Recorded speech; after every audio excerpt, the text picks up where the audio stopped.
Also, Harry Potter owned a slave. Creature. Did he? Yeah. He never freed him. Oh, because he was part of the black family. Yep. And Harry inhabited. Oh, I didn't even think about that. Inherited everything in the blacks, and then he was like, "There's my slave."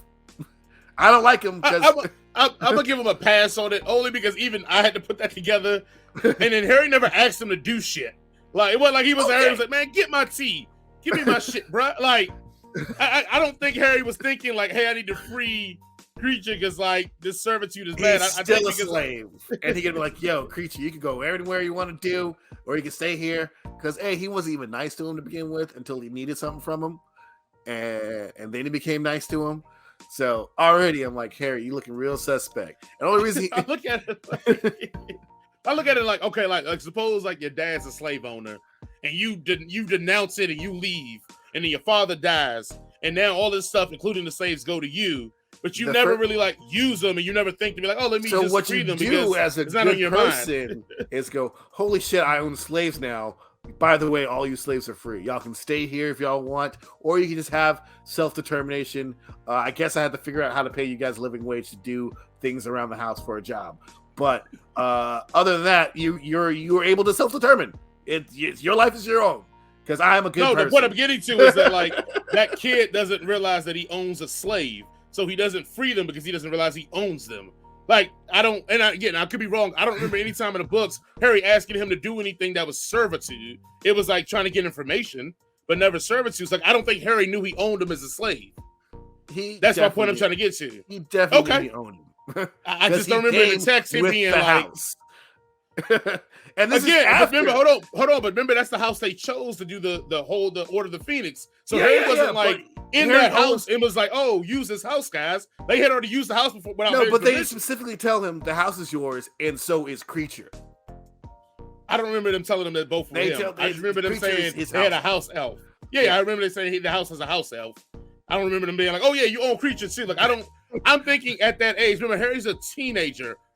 Teenager, this is going on. I don't think he's thinking I have a slave elf. But this is also after Hermione did S.P.E.W. This is book 6, and it's book 4 is when she did S.P.E.W., which is the ethical treatment of house elves or whatever, where she tried to feed all the Hogwarts house elves, which is meddling white girl shit, understandably, but like still. She was like, "Yo, we gotta free these people," and they're like, "We don't want to be free because we're like good niggas," and like. And everybody's like, "Nah, just leave them alone. They fine." And it's like, "No, you realize slavery is happening in our school."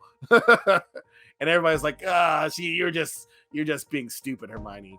And and then he inherits his own house elf that isn't Dobby, and goes, "I don't give a fuck what to do with him. I don't care. It's not my house elf." I don't know. It's tough because again, I think if he was like on that, he wouldn't have freed Dobby either.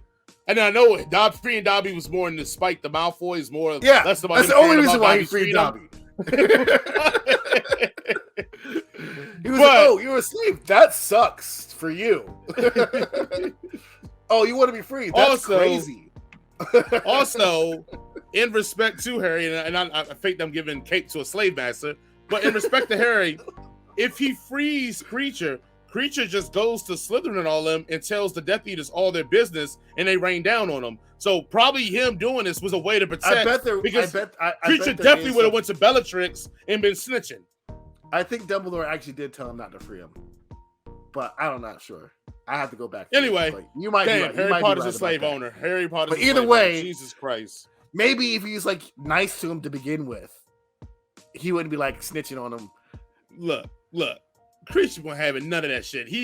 All the mudbloods and all that was in that house, he wasn't having none of that smoke. I'm sorry. Harry could have gave that joint a cookie. He could have gave him warm milk at night and tucked him in with bed. Creature was like, "Get off me, you stinking mudblood." He was Sam Jackson with Django. Right. He was Sam Jackson with Django, bruh. Unless you was the blacks, he didn't want to hear that shit, bruh. What is that mudblood doing on that horse? Yeah, you don't see this, Mr. Potter? What is that mudblood doing on that horse? Oh, you gonna just let him come in here like this? You gonna let him do this? Oh, you want me to serve him? oh, the blacks wouldn't have liked this. The blacks would not have liked this at all. But yeah, that Joker was Django. I mean, he was Steven. He wasn't trying to hear nothing Harry had to say, bro. Just dropping racial slurs all over the place. Oh my God. They would have had to change the rating on that movie if they'd have let Peter. It's like the Creature edition where he's just like, man, fuck all these mudbloods, Andy. It's like, whoa, where'd you even learn those words from, Creature? Right? You've literally in this house the entire time of your existence. Thank you all for watching and listening to us here at Head Cannon Circus. This is episode 69, the sexy episode. Yeah. Flex. Sex time to have sex. Okay. Be sure to like, share, subscribe. Find us at all our places. That includes Facebook, YouTube. If you look at our handles, you can get us on Twitter. You can find us also on Instagram. So we are everywhere you want to be at.